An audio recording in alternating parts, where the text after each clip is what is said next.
গাছ কাটলো কেন? পুলিশ জবাবে আমাদের রাস্তাটা জ্বালিয়ে দাও, পুড়িয়ে দাও। চাঁদাবাজি করিস না,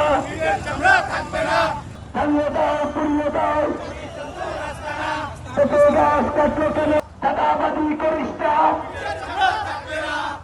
তোমরা থাকবে না। বাঙালির অ্যাকশন, ডাইরেক্ট অ্যাকশন। ভাইরা এবং পথচারী বনরূপার যে স্থানীয় ভাই বোনরা রয়েছেন সকলেই এই আজকের অনুষ্ঠানে আমি আজকের আমরা জানি বিগত সময়ে গরু ছাগল সহ ঠিকাদারি বিভিন্ন কাজে পরিবহন সেক্টরে চাঁদা দাবি করে।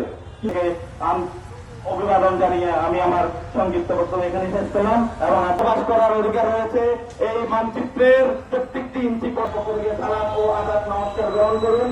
সকলকে ধন্যবাদ। 3 পার্বত্য জেলা একসাথে অচল করে দেওয়ার ক্ষমতা রাখে এবং 48 ঘন্টার পরে ক্ষমতায় এই 3 পার্বত্য জেলা অচল করে দেবে হরতালের মাধ্যমে, অবরোধের মাধ্যমে।